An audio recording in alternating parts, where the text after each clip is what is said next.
So I've gotten a lot of questions on giving a workshop tour or how I design this workshop, and it's about 85%, maybe 90% of the way done, but I wanted to go ahead and pause now to show you guys what I've got to help inspire your own builds and give you more ideas on how to make your own workshops. So I started this channel about 2-3 years ago when I was really taking it seriously, and at the time I did this in a basement where I was actually living there at the time, and it was a little bit rough, to be honest, but I was able to have more space to actually build the things that I wanted. So that's where I've actually designed the Assassin's Creed blade, and then I then moved to a much nicer space which had carpet and windows, which was awesome, but I just had a closet which was way too small. So I have since procured another basement where I have built out all this stuff, been able to build my own workbench with a vise. The vise is super awesome. Anyways, most of us obviously cannot afford to have a warehouse or giant $100,000 CNC machines and things like that, but we can often find a 10 foot by 10 foot space to be able to build up over the years. So many of this stuff I did not just buy all at once.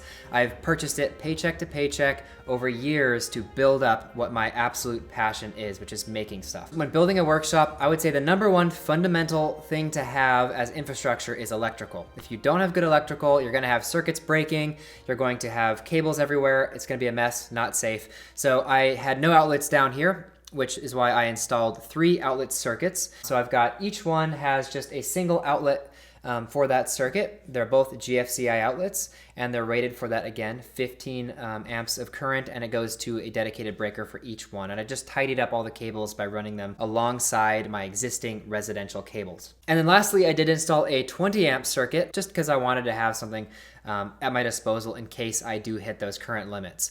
And that one is 12 AUG wire because it's for 20 amps. I have a 20 amp breaker, and I did use a hammer drill to drill into the concrete with a couple tap cons so that metal box is really secured. So essentially one 15 amp circuit powers my resin printers and 3D printers and the laser cutter. The other 15 amp circuit supplies my 2 workbenches, and the 20 amp circuit is able to provide whatever additional power that I might want. So the next infrastructure-like thing that I did was installing this foam paneling overhead. So one, this helps cut down the sound that I make down here from the other roommates upstairs. It also helps with the echo when I'm actually recording, because that's just one less hard surface that is gonna be bouncing sound back around. And it also looks pretty cool. And I do have a video going over this whole process if you're curious. It's pretty maintainable. It's easy to tear out if you ever have to move or something like that. It's just 1/8 inch flexible hardboard. So if you have to do maintenance, you can just unscrew it, bend it back, do your maintenance, put it back, and it's pretty cheap as well. Then once that was up, the next thing to focus on was lighting, because of course you do want really good lighting. So I did some cheap overhead LED lighting. I got this pack of 4 for like either 20 to 40 bucks. So I did 2 here, 1 over the electrical station, then 1 over my inventory. And now for the center light that I did, it is run to a plug socket so it turns on with the rest of the lights. And I also wanted the switch to be in range for comfortably being able to grab it. And it was in an awkward spot as it was, so I snipped that section out, flipped it around, and resoldered it in place, of course with plenty of heat shrink tubing, and then reinstalled that so that it was in a comfortable place for me to be able to grab to turn on. And then I'm also a big fan of these overhead arch type desktop light, whatever they're called, architect lights, I don't know, but they're great. A lot of these LED lights have this little controller on the cable itself, which can be really annoying to try to fumble around under the table trying to find. So I definitely recommend using mounting tape or just zip ties to hold it to the frame so you can easily reach over and turn them on. Now, if you want a quick and dirty tip to make something look really cool with lighting, is you want to be able to pull some texture out of the materials in your workshop. So one example of that I've done is I put one of the lights really close to the concrete wall. This way it pulls out the texture by having that sharp contrast, and it looks really neat on that back wall. So next up, let's look at what I've got over here. So these are actually typically like 6 foot tall racks, but I just built it in a configuration where it's 2 shorter racks. This way I can have my resin printer, FDM printers, the laser engraver all on one level there, and then I can have my filaments on the second tier along with cleaning supplies, gloves, and things of that nature. I have this garbage bin right here because you want to have stuff in proximity to the job that you're doing. So that is nice because every time I do a print, you have little pieces from the raft that it draws or support material or the initial prime. That way you can just scrape off the build plate right into the trash can. It makes it pretty convenient. Now for my 3D filaments, I do have a vacuum pump with these little desiccant packs that I can toss in there in the bags so that I can have my storage sealed up for long-term storage. And then I do have the main garbage can, of course, which every workshop needs. And then the next workbench is the electrical workbench, which I have my power supplies. It's good to have a couple at least. This way, if you have a circuit that you're testing that takes maybe 12 volts for the load and 5 volts for the logic circuits. You can have multiple powers going on there as your supply. I do have my voltmeter, of course. I have my soldering iron.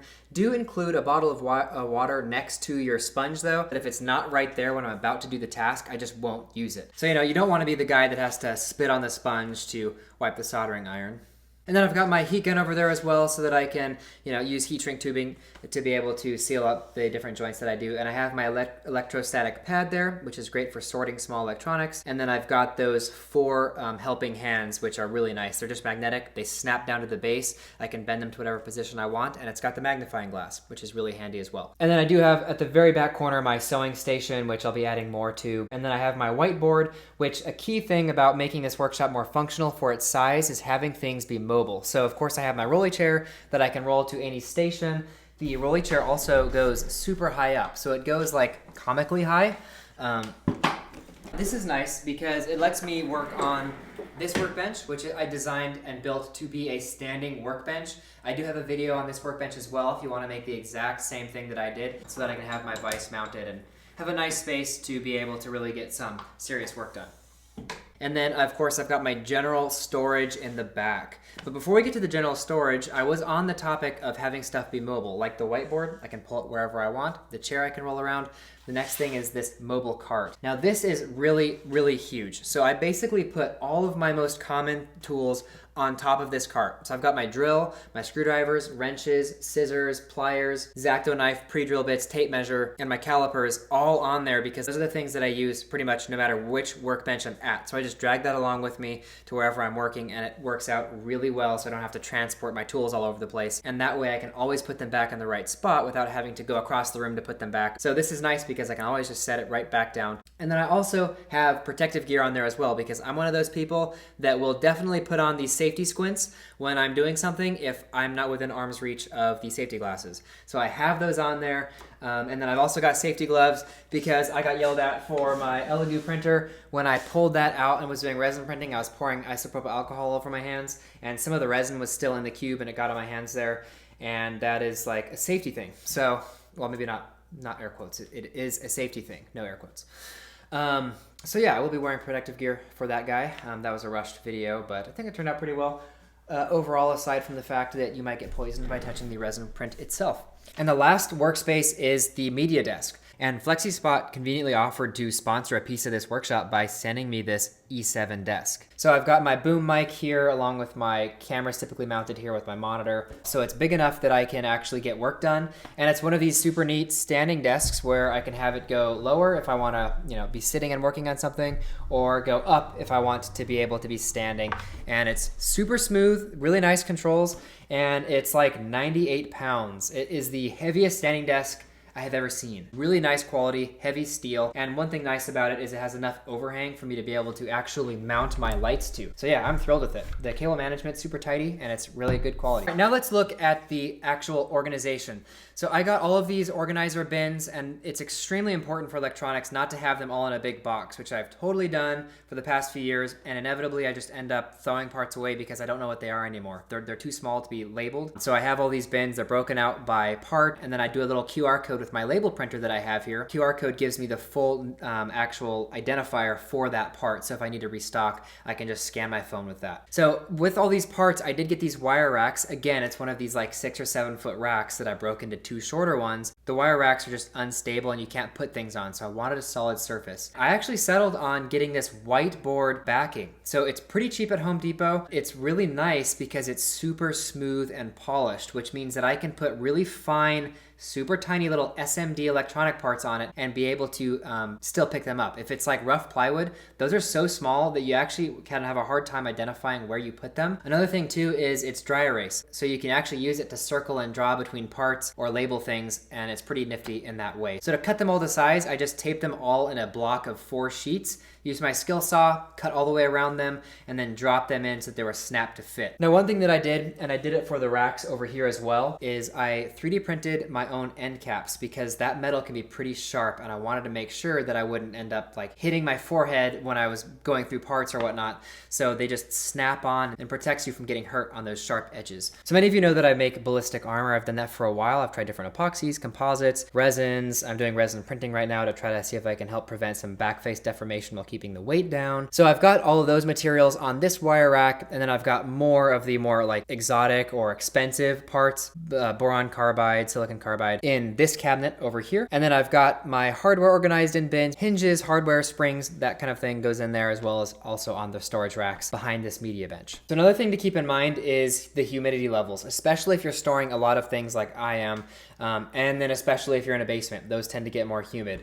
You're gonna want a dehumidifier. And then I just ran that to the 20 amp circuit because I've got plenty of open circuits on that one. Another thing to look for safety is I have a radon sensor because this is a basement. There is a radon pump, so I'm not too worried about it, but I have the sensor, so I might as well use it. And then I also have a smoke detector and carbon monoxide detector. And then also I do have a fire extinguisher over here. It's good to have your fire extinguisher nearby, kind of in the center of your workshop and not behind any doors or anything. Another safety tip as well is to keep things away from those flammable surfaces. So my HVAC system, where the heater is clear of all flammables, and I have it cleared around that space to make sure it's safe. And now, one of the future updates that I really want to make is having an exhaust ventilation system in here. It'd be cool to have something that I could kind of move around so I can move it to whichever station I'm working at. And then I also do have security cameras in here. So just in case anyone breaks in, I do want to be able to see what happened there. Now this one I do have over the 3D printers, so I can also look at the 3D printers. If I'm upstairs or something, I can check up on which one's finished or not. And then one of them I also have hooked up to a UPS. So that's just a backup power supply. This way, if the power goes out, one of the cameras is still active. And then extension cords on the ground are just bad in general, especially if you're in a basement where water might be potentially a problem. Also, when you're rolling carts, you don't want them to stop up on those cables. And then I wanted to have the conduit overhead to just drop the lines down where they're needed. Now I really wanted to not just do the plain old outlet and extension cable or having it hung. I wanted to add a little bit of pizzazz and make it look pretty cool. So I went through a lot of extra effort to make these 3D files that are 3D couplings for 3/4 inch conduit specifically. And they have associated hangers that just snap onto the conduit. You're able to hang these lines to wherever you need the power to start and end up. So do check out Patreon. I've got those files posted there if you wanted to download these yourself, if that's something that you'd like to do, because it does look pretty cool. And all I do is run an extension cord through them. So I just cut the end off, run it through, and then I install them with plenty of heat shrink tubing so that the insulation is secured again. But that's what I did for all three of these, and I think it looks really neat. And then I did do a wrap with the corrugated plastic to help protect the wires, and it also looks nice. And then a quick tip with getting the ends of these to look nice is just get some electrical tape, wrap it really tightly, about 1 to 2 wraps around the end, and then get 2 zip ties and go ahead and tighten those up. The zip ties will prevent the tape from unraveling over time, and they just look really nice as that finishing touch. Another thing when designing your workshop is how you can get around. So again, I have my rolly chair, and everything I'm able to just cycle through. So around the inventory space, I could just roll around between the garbage can to go back. I don't have to walk around all of my cabinets and things. I can make a straight shot to most of the pieces in this workshop. So I can just dart over to get a part and come back. So now that my workshop is complete, I'm really looking forward to being able to supercharge my YouTube publishing, whatever. Thanks guys for watching.